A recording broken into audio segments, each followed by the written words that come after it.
Okay, Assalamualaikum dan selamat datang ke podcast kita Citra Rimbun Bernaung. So with me today is Dr. Shakib and Dr. Hamzah. Congratulations. Okay, can you introduce yourself, your name and your program and your faculty? Okay, my name is Dr. Mohammad Saqib Iqbal. I did my master's and PhD from Malaysia Japan International Institute of Technology, and I'm currently serving as assistant professor at National University of Science and Technology back in Pakistan. All right. Okay, Hamzah. My name is Dr. Hamzah Iftihar. I've done my PhD in policy studies from Razak Faculty of Informatics and Technology, UTM KL campus. And I'm serving as assistant professor in Jinnah School of Public Policy in Pakistan. And currently, I'm here to have my graduation ceremony. All right. Okay. How do you feel today as you celebrate your graduation? The feeling is great. It's very special. Okay. It's my first ever graduation that I'm attending in my life. I was not able to attend my master's graduation due to COVID, and then even the undergraduate graduation ceremony also. So it's my first convocation that I've attended, and we got some best student award also. Right. So yeah, it's the feeling is very good and great. Okay.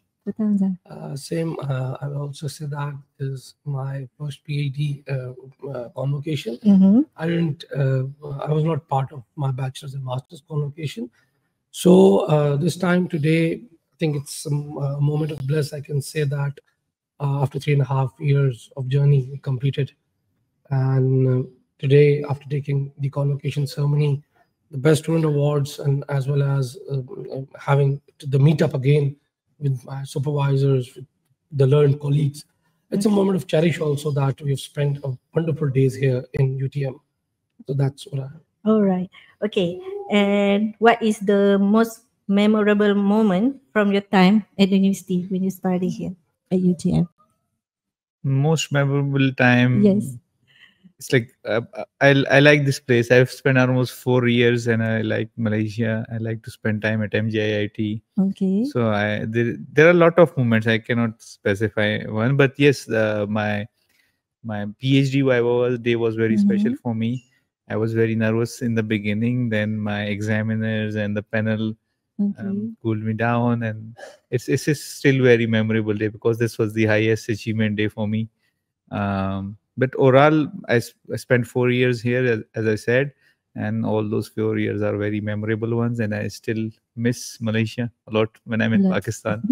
Okay, and the facilities also, is it okay for you? Yeah, in UTM KL campus, we have a lot of facilities. There is a sports facility, we have gym, we have cafes. So, and then apart, like the best thing of that campus is it's like within that city center, right? So everything is very near to that campus. In the one roof, yeah, it's very nearby everything, even the KLCC and all. So we had a very good time there. So, okay. Yeah. And Dr. Hamzah? So I will say that there are two moments. All right. When I came here in 2021, Okay. lockdown situation, Mm-hmm. with strict lockdown policies were initiated by the Malaysian government. But first time when in September 21, the travel bubble was open. So I visited Langkawi, that long trip after a long time. Okay. I spent a good time here in Malaysia. It was the first time, obviously, going to Langkawi Mm-hmm. and enjoying the beautiful places of Malaysia. That is the first thing. And second is my PhD journey in KL campus. Basically, the first thing is that it is the best location I've ever seen that for university. A lot of facilities are there. And travel is very easy. There's a lot of ease of business there. And I think we both really enjoyed a lot and spent a memorable time by traveling from one place to another and enjoying the other activities in Kuala Lumpur also. So I think I will say that it was a memorable time. And we will miss that time, by the way. Even now when we came here, after 1 year, we are recalling that memories again. Okay. Oh, and the lecturers and your friends, is it okay? Yeah, I think I have the best supervisor. Yeah, Dr. Siti Astea was my supervisor, and I think it was the best time I've ever seen in my PhD with her. Oh, Dr. The best Shakib? of the best, I can say. All right, Dr. Shakib? Yeah, my The supervisor, Dr. Zolasni Abdul Rahim, All right. he's been very kind. He was my supervisor in masters also. He teach me a few courses, and then I was with him on FRGS project. We won 2 or 3 different kind of fundings, and we have a lot of papers together. Okay. So we have built very good working relation, both of us. And he what can I say? He's my mentor. He may whoever I am today is just because of him. All right. Yeah. And then last question is there anyone you would like to thank or dedicate your success to? I would like to dedicate my success to everybody who might not be performing well today, Okay. because 10 years ago in 2014, I lost my course due. I was academically withdrawn from a university. I restarted my education because I think I was not doing it in the right way or something. So I restarted my education, and within 10 years, I am able to achieve a PhD degree from the best institute, one of the best institute in the world. I got best postgraduate student award for that. So anything is possible, and I just dedicate one quote to all those who are struggling with studies or anything today, is that it's still on my WhatsApp bio, by the way. So when you hit the rock bottom, there is no way but to go up. Yeah. So you might not be at the right place, or you might not be doing what is best for you, but success will come. You stay on the crease and just let these time pass by. Thank you. All right. And Dr. Hamza? Yeah. So- I will dedicate multiple people. First is my parents, my family. Yeah. Secondly, my supervisor. Especially, I will again dedicate this PhD journey, this time to Dr. Siti Haslia. Okay. Secondly, what I will say that we, when started doing the PhD, we're not thinking that we can be a good academician at this stage. Yes. With the passage of time, we learned a lot from this journey, and now we are translating that knowledge to our students. That is, I think, we have what I mean, that we have done a lot, and by transferring that knowledge to the students at this stage in this contemporary times, I hope that we can produce some good results in the coming time and have some good citizens in our society. What we can do at our side. That's from my take. All right. Okay. Congratulations for both of you. Thank you. Thank you And so thank you much. for having with us today. Thank you so much for calling us. We thank you all, the media team here. Yeah. It's from the library side, I Yes, guess. and the So yeah, podcast. thank you so much All right. for calling us. All of the team here present. And thank you so much for giving us this short time. And thank you again. Thank you. Okay. All right.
Okay.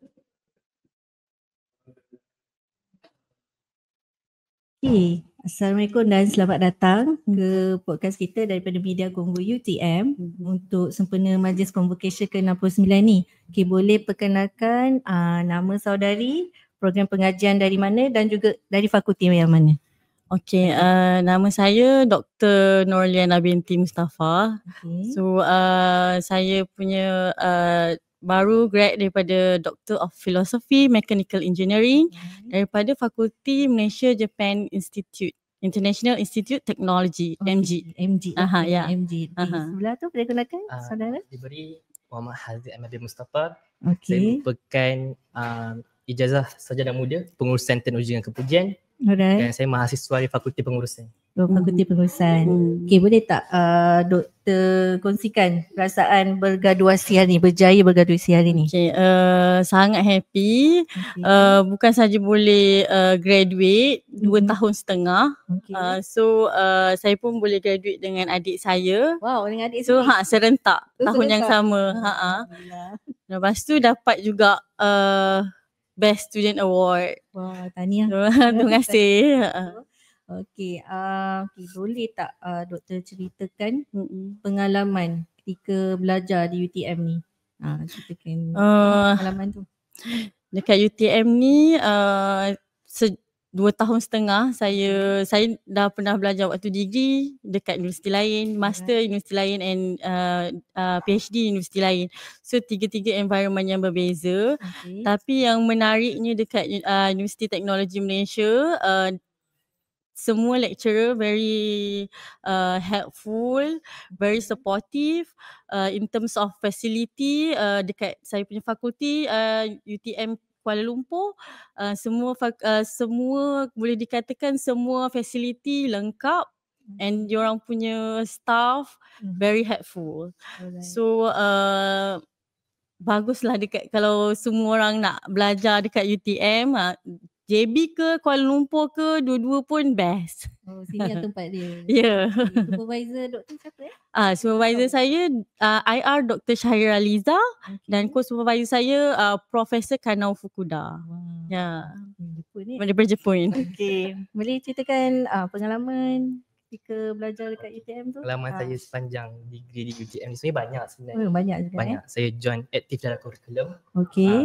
Saya aktif dalam fakulti iaitu saya pernah menjadi majlis tertinggi untuk persatuan fakulti. Wow. Dan juga saya merupakan mantan majlis perwakilan pelajar sesi Okay. 2022-2023. Alright. Jadi banyak perkara yang saya belajar lah dekat UTM ni.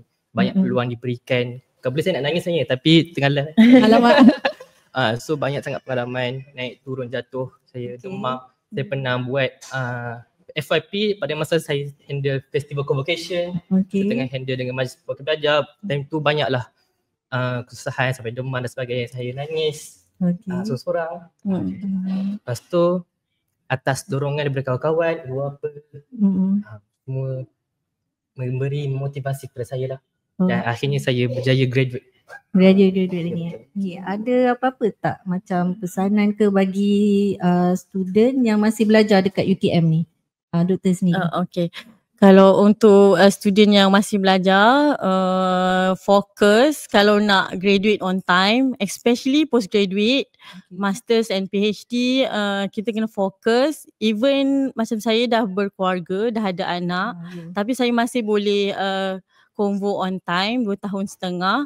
So kita kena fokus, dengar cakap supervisor and kita kena aktif juga. Sebab kalau kita buat networking, attend conference, kita boleh kenal semua orang yang expert daripada kita punya bidang. So kita boleh memperluaskan kita punya ilmu. So keep moving forward. Keep moving forward. Okay, Tanpa jemu lah. Walaupun banyak betul. dugaan cabaran kan. Ya, betul. Okay, adik sendiri macam mana? Kalau tengok kakak saya dia lebih kepada akademik, Okay. kepada kurikulum lah. Ah. Okay, kepada seluruh mahasiswa yang berada di Universiti Teknologi ataupun yang nak sambung belajar, Ya. pastikan awak semua jangan takut, jangan rasa awak rasa tak ada keyakinan dan sebagainya. Sebab saya pun start dari zero dan saya masuk pelbagai persatuan, majlis perwakil pelajar. Jangan takut sebab bila kita sentiasa takut, kita tak berani untuk mara ke hadapan. Jadi sentiasa ambil cabaran, Sebab di universiti ni lah tempat kita nak belajar. Sebab bila kita dah habis belajar, kita dah tak ada tempat untuk kita nak belajar, dah gagal. So sinilah platform dia. Jadi jangan takut, ambil kesempatan, joinlah semua co-curricular dalam universiti ni dan insyaAllah anda semua akan berjaya satu hari nanti. Okay, doktor sendiri lepas ni next step forward nak ke mana plan selepas ni? Alhamdulillah saya dah dapat kerja sebelum saya habis sebelum konvo lagi selepas habis Viva. Saya teruskan dengan bidang pekerjaan saya di HQ di Singapura. Itulah bekerja, terus bekerja. Macam adik sendiri Grad bulan 2 saya terus dapat kerja. Okay. Sebab kat universiti ni saya berkhidmat untuk mahasiswa dan lepas saya bekerja sekarang berkhidmat untuk masyarakat. Sebab saya bekerja ada NGO lah. Yes, Malaysia. NGO Malaysia. NGO, yes. Wow. Okay, Nat buat orang kata akhir sekali. Ada tak apa-apa ucapan untuk keluarga, untuk rakan-rakan dan juga lecturer yang orang kata membantu sampai berjaya graduasi hari ni?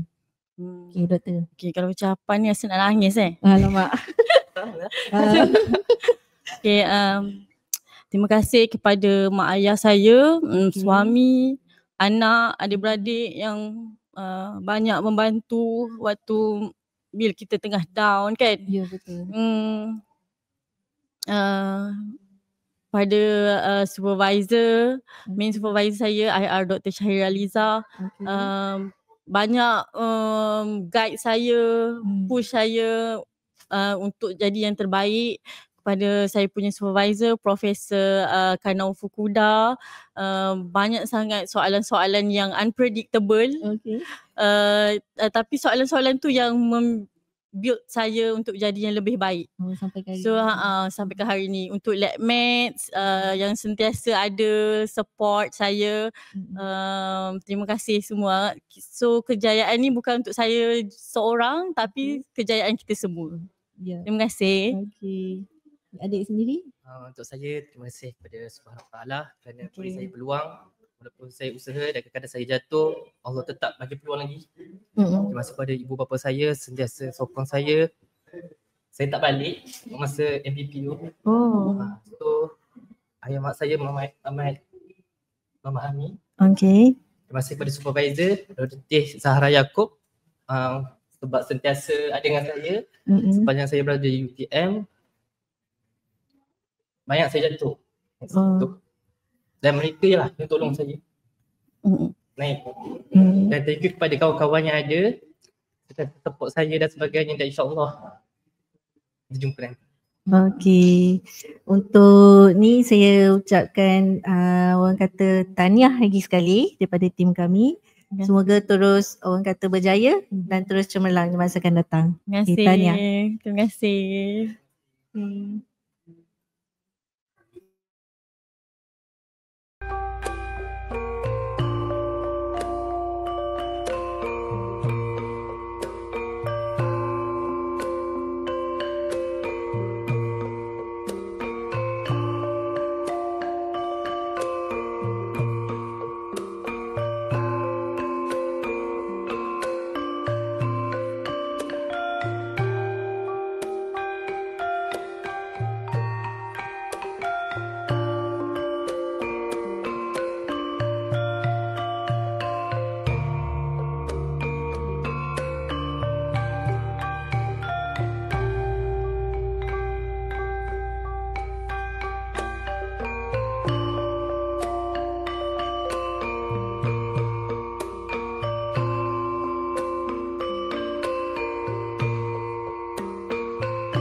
Assalamualaikum semua. Selamat datang kepada sesi podcast kita sempena Majlis Convocation UTM ke-69 bersama dengan saya, dua orang tetamu.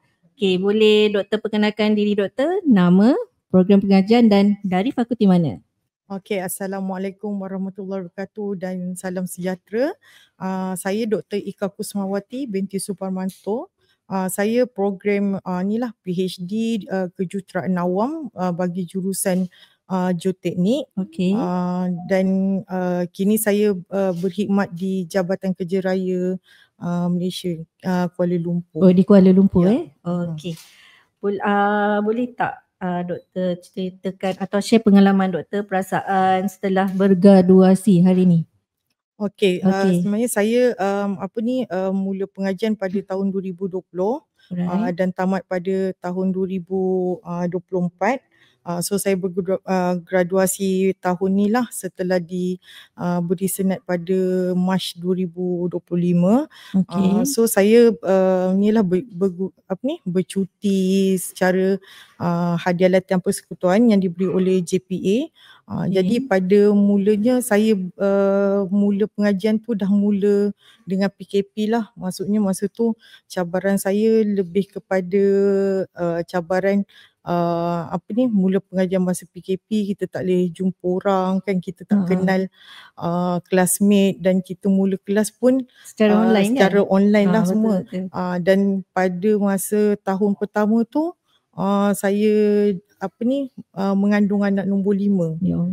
Mengandung anak nombor 5 pun dengan cabaran lah sebab masa betul. tu masa COVID. Ya. Dan masa melahirkan anak pun masa COVID lah, masa tu COVID. kes yang Orang kata banyak tengah peningkat kan? kes tu. peningkatan yang 17,000 kepada Ya. 21,000. Jadi betul. masa tu sangat mencabarlah, tapi alhamdulillah walaupun saya mempunyai seorang bayi ketika belajar ni, dengan sokongan suami dan anak-anak, alhamdulillah saya berjaya menghabiskan pengajian dalam masa 4 tahun. Okey. Di samping tu saya juga ayah saya sakit start tahun 2022 sehingga kini. Alright. Terlantarlah, jadi namun saya masih ada ibu yang menjaga bapa saya lah. So Okey. sepanjang pengajian tu pun saya cabaran jugalah. cabaran juga, tapi bersyukur juga sebab masa tu saya boleh uruskan bapa saya lah sebelum saya masuk kerja. Di samping tu dengan cabaran menguruskan anak sampai 5 orang lah, itu je lah. Belajar lagi kan? Itu je lah saya rasa yang mencabar sepanjang pengajian saya. Okey. Boleh tak Cik perkenalkan diri Cik? Nama Cik? Okey, silakan. Assalamualaikum. Okey, salam. Saya Zakaria bin Masrur. Okey. Saya suami kepada isteri tercinta saya lah. Okey. Saya pun jurutera awam juga. Alright. Saya pun graduate di TNGA dulu. Oh, Ini dulu. kebetulan 20 tahun lepas. 20 tahun lepas. 2005. Okey. Saya dengan masa tu belum kahwin lah. Masa pengajian apa tu Cik ambil? Sama juga kejuruteraan awam. Oh, sebenarnya di UTM Johor Bahru ni.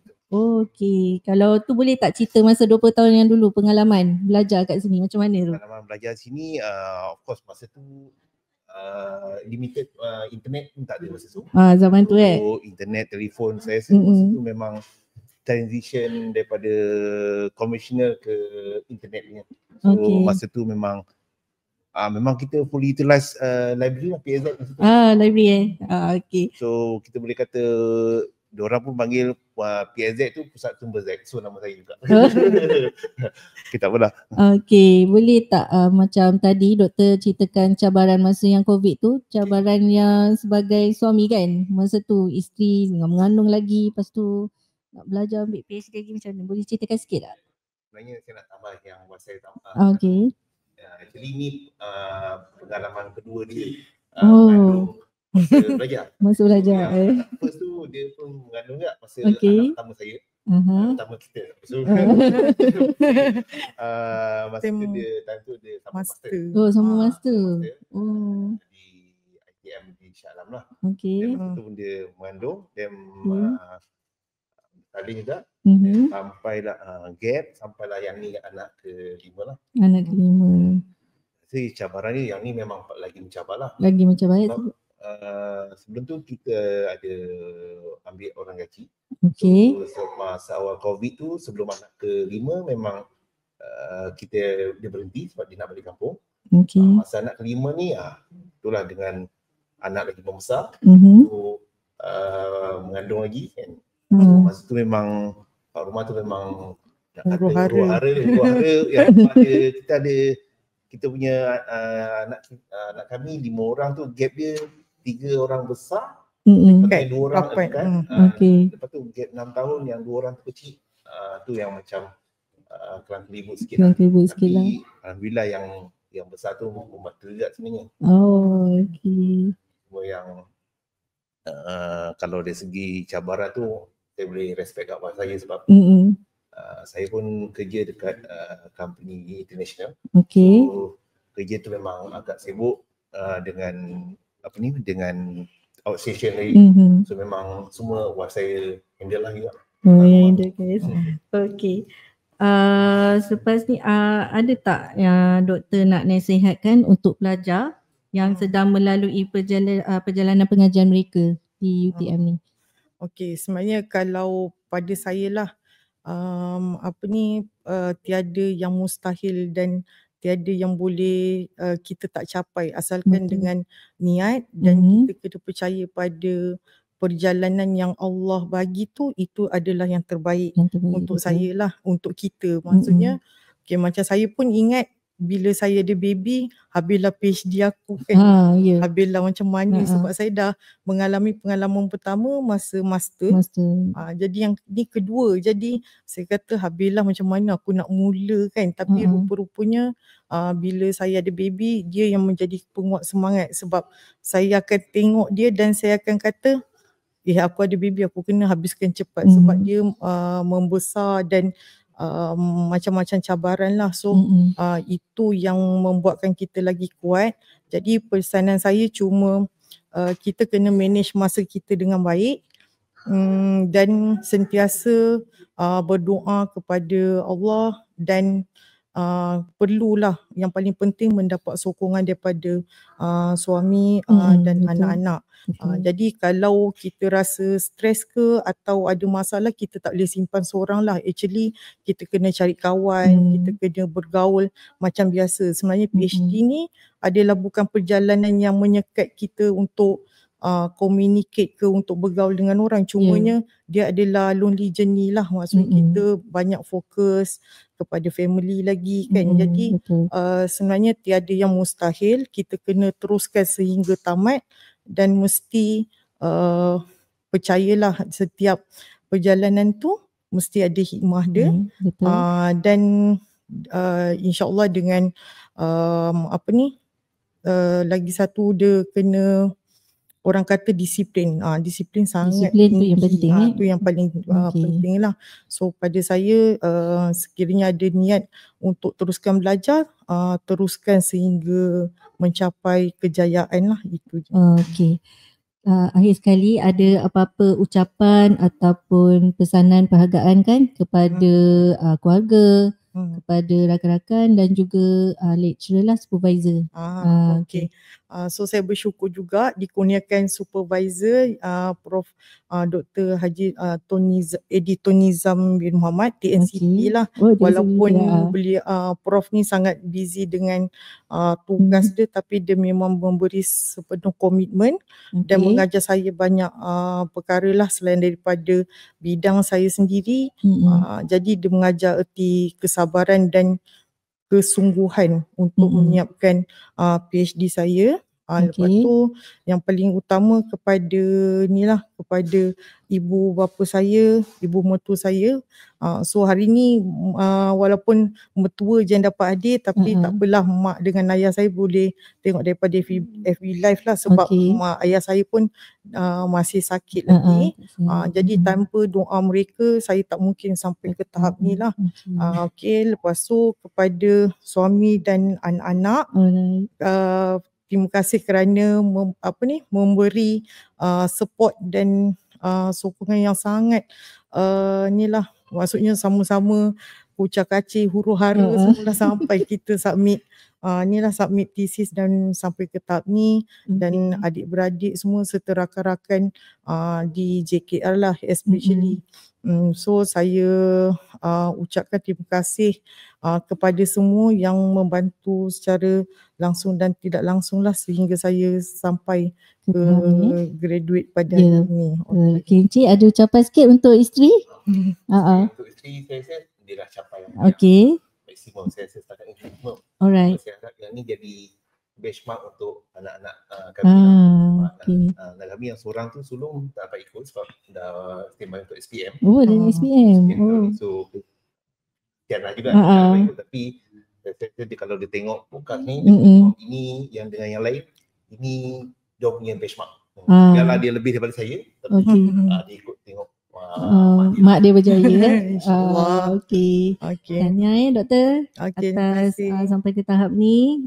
Semoga terus maju jaya, sukses selalu, dan juga pada Encik juga. Tahniah juga. Okey. Terima kasih semua. Terima kasih. Terima kasih.